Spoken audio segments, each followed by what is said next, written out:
What's going on, everybody? I'm Andrew Robson. You're watching RAKUYO's Deciduous Bonsai channel, and this video is going to show you how easy it can be to pair two branches together with one wire without crossing any other wires. So let's get into it.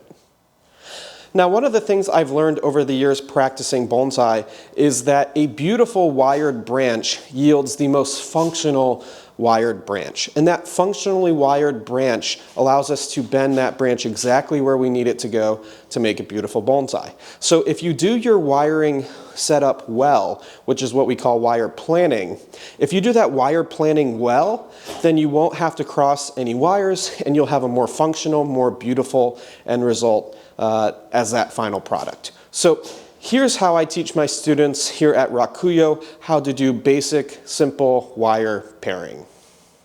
So let's practice traditional wire pairing. Now, for this practice exercise, I just went and cut a branch off of a garden tree, and this is just a Japanese maple branch. All you need is a primary branch that has two secondary branches coming off of it, and that's enough to learn this basic wire planning exercise. So I'm going to get a main wire. Now notice this main wire is aluminum colored, and that's a little bit unusual. Most bonsai people use black or brown wire, but I use this silver wire because when I'm wiring deciduous, I want to be able to see exactly where that wire is on that branch so I can get it off before it cuts in.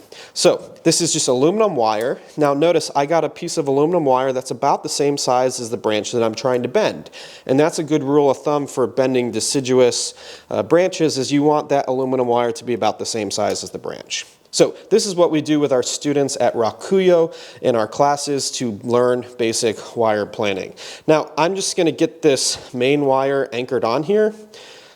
I'll just do a few wraps to anchor it onto this little hook here. Now that anchor in real life might be around a trunk or another branch or something like that. So to do wire planning correctly, we need to plan that primary wire so that the secondary wire does not have to cross the primary wire. And here's how you do it. You identify two branches that you want to pair together before you wrap your primary wire on, and you wrap your primary wire to be perfectly tucked up against these two branches on the inside of that pair. So let me show you what that looks like. We're going to take this wire, and now thinking about this branch that I'm coming up to, I want this wire to be right inside of that crotch. So it's right in between these two branches that I'm pairing together. So now I can just kind of do some wraps, and as I get closer to the second branch, I'm starting to think and plan ahead, okay, I need to be right here, right in between these two, tucked up very close. So I'm not going to get there with that one, so with this bend right here, I'm going to get right in between so that this is tucked up on the inside here, tucked up on the inside here. Then I can just finish this wire off on my primary branch.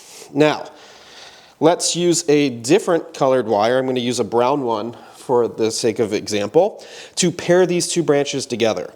So how we do that, because we have a nice proper pair here with our primary wire, to apply the secondary wire, the first thing I need is a perpendicular anchor, meaning this wire is going to lay perfectly perpendicular along this branch. And here that happens to be on the bottom.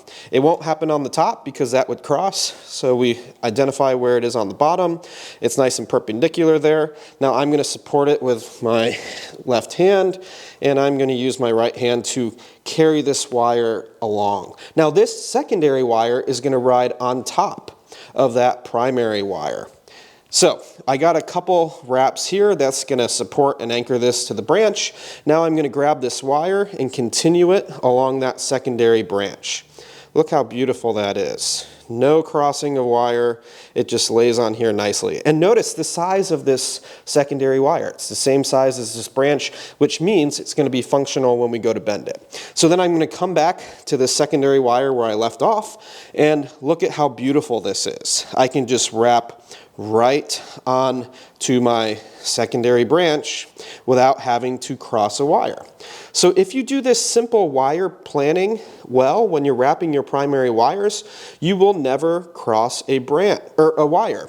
And when you don't cross a wire, you have more functional wiring, and that more functional wiring leads to a more beautiful end result. So this is how you wire plan a branch. Now, one final tip: if you're going to bend a deciduous branch that has wire on it, you can't just bend it wherever the heck you want. This isn't a conifer, this isn't a pine or a juniper. You have to be conscious about where you're bending.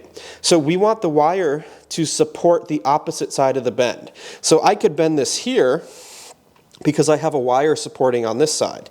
Same thing here. I could come up underneath and wire this here because I have this wire supporting that side. So just be conscious of where you are bending a wired branch on a deciduous, because if you bend it in the wrong place, let's say we bend it here where there's nothing to support it, that can cause the branch to break. So I hope you enjoyed this video on simple wire planning. If you can do this, you can wire all of your bonsai. So that's how you do basic, simple wire planning and pairing. Now that is the basis, the fundamental for how you wire every single bonsai moving forward. No matter if it's a simple maple branch like what I showed you, or if it's a very complicated, well-refined tree that needs lots and lots of wire pairs and splicing and things like that. If you want to learn more about how to wire deciduous bonsai, we do offer classes or intensives here at RAKUYO. They're 2-day classes. We have a max of 4 students, and we have a lot of students come and wire beautiful bonsai like this lindera or spice bush that I have here. If you enjoyed this video, consider hitting like at the bottom of your screen. Subscribe to our channel so we can keep you up to date with all of this wonderful deciduous knowledge moving forward. I'm Andrew Robson. This is RAKUYO Bonsai. Thanks for tuning in, and go apply this simple basic technique to your next wiring project.